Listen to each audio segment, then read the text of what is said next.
meriame koherenciu variability srdečného tepu. Je to ukazovateľ psychofyziologický, ktorý meria vnútorné stavy prežívania človeka. A je to metóda, ktorú doteraz v kariérnom poradenstve alebo obecne až v psychológii doteraz nikto nepoužil. Alebo keď človek s niečím vnútorne súznie, keď mu niečo príjemné, keď niečo korešponduje s tým, čo má rád, čo ho baví, čo ho naplňa, tak som si všimol, že dochádza nárastu koherencie srdcovej činnosti. No my sme to nazvali, že kam ťa srdce ťahá. Pre každý kariérový typ, ktorých je 6, máme nahratú krátku nahrávku. Oni si vlastne iba sadnú do kresla, vypočujú si tie nahrávky a vlastne v tom grafe sa im pekne ukáže, že aký ten daný kariérový typ je pre nich relevantný. No ja som to teraz toto vyskúšala na zhruba 10 klientoch, ktorí reálne aj boli teda mojimi klientmi, s ktorými som už mala nejaký nadviazaný vzťah. Ja som to nejako spustil teoreticky, ten teoretický koncept, ten výskumný. A ty si prvá osoba, ktorá ten teoretický koncept používa v praxi. Nemá to slúžiť na nejakú diagnostiku toho klienta, ale je to vlastne iba taký podklad pre rozhovor, že vždycky je potom to najprínosnejšie, keď to s tým klientom rozoberieme potom ďalej, že prečo mu možno, že niektoré tie kariérové typy vyskočili viac, niektoré menej, ako to vidí on, ako to má v živote, ako to prežíva. Keď človek je plný dotazníky, tak to prechádza cez niekoľko filtrov. Jednak človek sa chce štilizovať do niečoho, čo možno znie lepšie. Ako prvý problém dotazníkov obecne je sociálna žiaducnosť.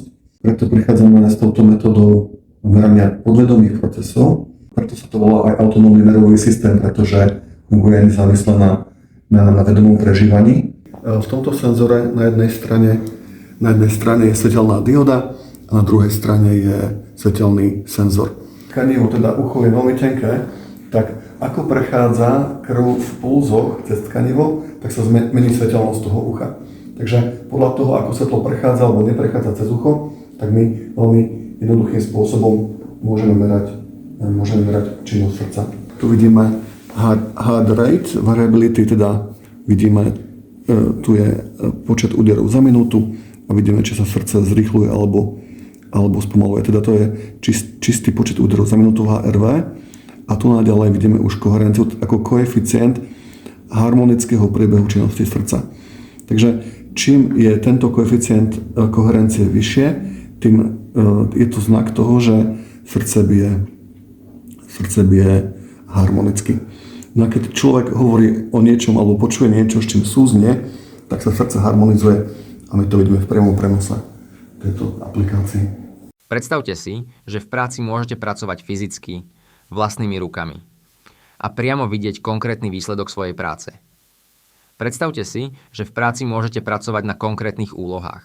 Je to vlastne podklad pre rozhovor, pretože keď klient vidí, alebo respondent vidí, že skutočne to srdce súznie s tým, čo mu beží hlavou, tak sa rozhovorí, pretože mu to dáva zmysel a lepšie si uvedomuje svoje myšlienky. Vidíme prínos tejto metódy hlavne pri možno dlhodobo nezamestnaných, ľudí, ktorí nevedia si úplne tak seba predstaviť v niektorých rolách, kde vlastne má problém potom vyplniť ten dotazník, riasek, alebo aj možno iné dotazníky. Ja som robil teoretický výskum, ktorý už aplikovaný na klientov a spoločnými silami možno v tom ďalšom kroku by to bolo fajn rozširovať pilotne pre úrady práce, školy, prípadne nezávislých samostatných poradcov a úžasnou víziou by bola práve ten skvelý nápad, bola tá aplikácia.